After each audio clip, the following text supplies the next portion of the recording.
கம்ஃபர்டபுளா நடிச்ச சீன் வந்து சிம்பு சார் கூட. ஆஹா.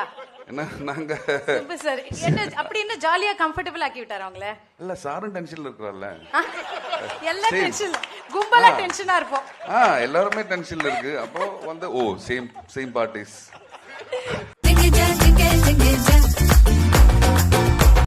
இனிமே நீ நானும் ஒண்ணு கடைசி வரைக்கும். இனிமே இங்க நான் தான் ரங்கராய சக்திவேல்.